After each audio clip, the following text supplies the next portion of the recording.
नमस्कार and welcome you all to world affairs. Dev Prashant Dhawan. Now यहाँ पर आप देख पाएंगे रिसेंटली जो नासा के एडमिनिस्ट्रेटर है, नासा के जो चीफ है, इन्होंने भारत में आकर एक बड़ी अनाउंसमेंट करी है। इन्होंने ये कहा है कि 2024 में यूएसए तैयार है एक इंडियन नेशनल को अंतरिक्ष में भेजने के लिए। ना सिर्फ अंतरिक्ष में, एक इंडियन नेशनल को इंटरनेशनल स्पेस स्टेशन में पहली बार, इतिहास में पहली बार नासा भेजेगा।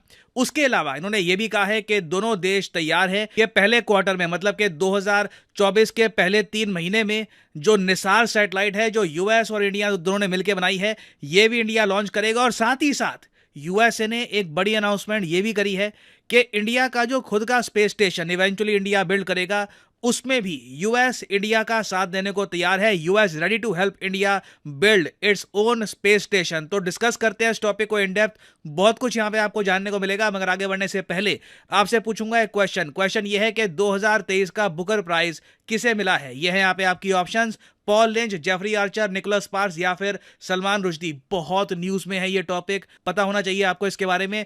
कमेंट सेक्शन में करिए उत्तर, सही आंसर मैं आपको दूंगा वीडियो के अंत में। ना आप में से कई लोग ये क्वेश्चन करेंगे कि अचानक से नासा की तरफ से ये सारी जो स्टेटमेंट्स है क्यों आ रही है।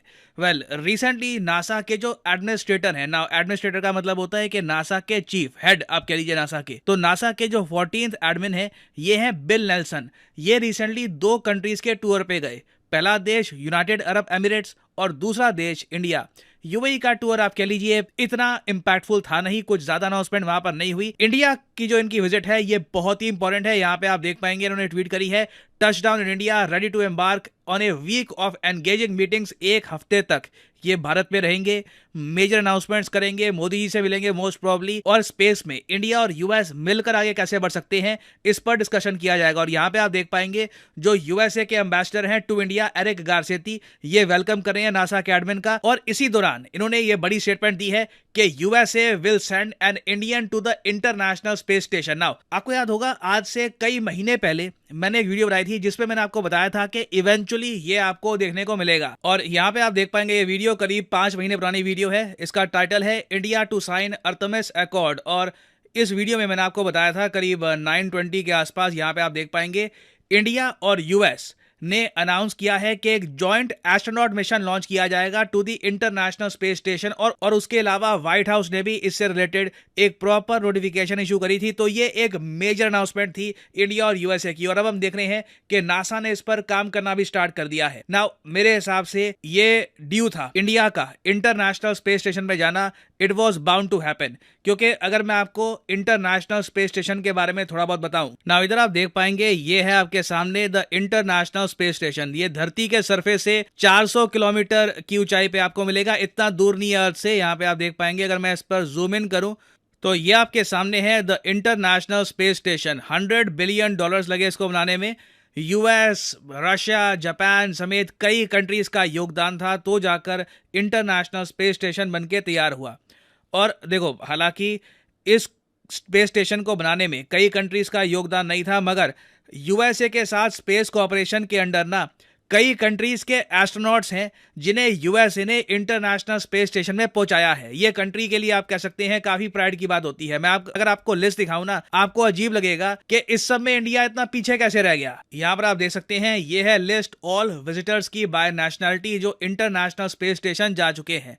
यूएसए के सबसे ज्यादा गए हैं 153, उसके बाद रशिया के, जापान, इटली, जर्मनी, ये सब कंट्रीज तो होंगे ही क्योंकि इंटरनेशनल स्पेस स्टेशन को बिल्ड करने में इनका क्रिटिकल रोल था। मगर नीचे आप अगर देखो, इजराइल आपको दिखेगा, ब्राजील आपको दिखेगा, Malaysia, south Africa, south Korea, Spain, UAE, United Arab Emirates.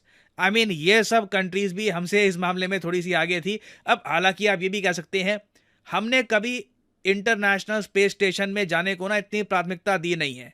ऐसा नहीं है कि साइंटिफिकली हम इनसे पीछे रह गए, क्योंकि अगर मैं बहुत ज़्यादा देसी भाषा में अगर मैं बात करूं तो इंटरनेशनल स्पेस स्टेशन में ना इन सब कंट्रीज के जो एस्ट्रोनॉट्स हैं इनकी घूमी होती है। लिटरली कहते हैं ना, घूम के आ जाओ, बस घूमी हो गई, बस घूम के आप गए वहाँ पर, देख लिया जी ये इंटरनेशनल स्पेस स्टेशन है, ग्रेविटी नहीं होती यहाँ पर, ये एक्सपेरिमेंट्स हो रहे हैं, कुछ फोटोज ली, कुछ वीडियोज ली, वापस आ गए, that's pretty much it. India ने और तरीके से आप कह लीजिए स्पेस में बहुत ज़्यादा एक्सेल किया है, बट ये आप कह लीजिए एक छोटा सा एक साइड क्वेस्ट थी, बची हुई थी, ये भी हम कंप्लीट कर लेंगे। और मैं इस बात को लेकर वैसे काफी इंटरेस्टेड हूं कि इंडियन को जब ये भेजेंगे इंटरनेशनल स्पेस स्टेशन में तो जहां तक मैं देख पा रहा हूं इसरो के रॉकेट से ये सब नहीं किया जाएगा। मोस्ट प्रोबेबली यहां पर ये लोग यूज करेंगे स्पेस एक्स का रॉकेट, क्योंकि आज के समय यूएस के जो एस्ट्रोनॉट्स हैं इन्हें अंतरिक्ष में पहुंचाने का जो काम है ये इलॉन मस्क की जो कंपनी है स्पेस एक्स उन्होंने ही उठा रखा है। तो काफी उस वक्त प्रमोशन होगा। इलॉन मस्क भी इसके बारे में ट्वीट करेंगे, मोस्ट प्रोबेबली नासा इसके बारे में काफी प्रमोशन करेगा। तो ये आप कह लीजिए इंडिया यूएस फ्रेंडशिप के लिए एक बहुत ही इंपॉर्टेंट मोमेंट होने वाली है। सब के अलावा अगर हम बात करें तो इंडिया खुद का भी एक स्पेस स्टेशन 2035 तक तैयार कर लेगा। ये सब जो कंट्रीज आपको दिख रही हैं इनमें से बहुत ज्यादा कम देश हैं, गिनती के 2-4 कंट्रीज ही आपको मिलेंगे जो खुद के स्पेस स्टेशन का सोच भी सकते हैं, उस पर काम भी कर रहे हैं। तो इंडिया देखिए एक मैं कहूंगा ह्यूमंगस स्टेप लेगा 2035 में, जब हमारा खुद का स्पेस स्टेशन मोस्ट प्रोबेबली तैयार हो जाएगा। और उसके बाद ऑफ कोर्स हमारा प्लान ये भी है कि 2040 तक हम खुद अपनी टेक्नोलॉजी से एक इंडियन को भेजेंगे मून पर। तो यूएसए के साथ जो हम करेंगे देखिए सुनने में काफी इंटरेस्टिंग लगता है कि एक इंडियन को ये इंटरनेशनल स्पेस स्टेशन में भेजेंगे, मगर ये सब इन द पास्ट हम कर चुके हैं। ऐसा नहीं है कि पहली बार एक इंडियन जाएगा अंतरिक्ष में। आपको पता होगा राकेश शर्मा को यूएसएसआर ने भेजा था अंतरिक्ष में, he was the first Indian in space. तो ये सब अकॉम्प्लिशमेंट हिस्टोरिकली हम कर चुके हैं, बस इंटरनेशनल स्पेस स्टेशन में जो डॉकिंग है ये पहली बार एक इंडियन कर रहा होगा। और अगर यहाँ पे आप सोच रहे हैं कि नासा ये सब कर क्यों रहा है, इसके पीछे इनका मतलब मेन मोटिव क्या है, देखिए इंडिया के साथ वैसे ही यूएस अपने रिलेशंस बहुत ज़रा स्ट्रॉन्ग कर रहा है। उसके अलावा हमने ये भी एक बहुत ही इंपॉर्टेंट एस्पेक्ट देखा है कि इंडिया की जो स्पेस इंडस्ट्री है ना, सिंस ये $40 बिलियन की होने वाली है 2040 में, जो इतना दूर नहीं है। आप अगर लॉन्ग टर्म पर्सपेक्टिव के हिसाब से देखें, शॉर्ट टर्म में ऑफकोर्स दूर लगेगा, मगर $40 billion is a humongous amount. तो एक बड़ी इंडस्ट्री इंडिया में बनने वाली है और इंडिया बहुत ही जल्द फॉरेन डायरेक्ट इन्वेस्टमेंट बड़े स्केल पर ये लागू कर देगा स्पेस सेक्टर में। तो यूएसए की जो बड़ी कंपनियां हैं ये इंडियन कंपनीज में स्टेक परचेज करके टाई अप्स करके इंडिया में बड़ा बिजनेस कर पाएंगी। तो इंडिया और यूएस स्पेस के सेक्टर में बहुत मेजर अकॉम्प्लिशमेंट्स करने वाले हैं फ्यूचर में। तो आप कह लीजिए उसका एक ग्राउंड वर्क अभी के लिए तैयार किया जा रहा है। नाउ फाइनली अगर हम वापस आए अपने एमसीक्यू की तरफ के who won the 2023 Booker prize, तो सही उत्तर यहाँ पे है ऑप्शन ए, पॉल लिंच। इनकी किताब है प्रॉफिट सॉन्ग, इसके लिए इन्हें मिला है 2023 का बुकर प्राइज। याद रखिएगा, very important for various exam perspective. और अनअकैडमी के देखिए ऑफर चल रहे हैं आज के समय।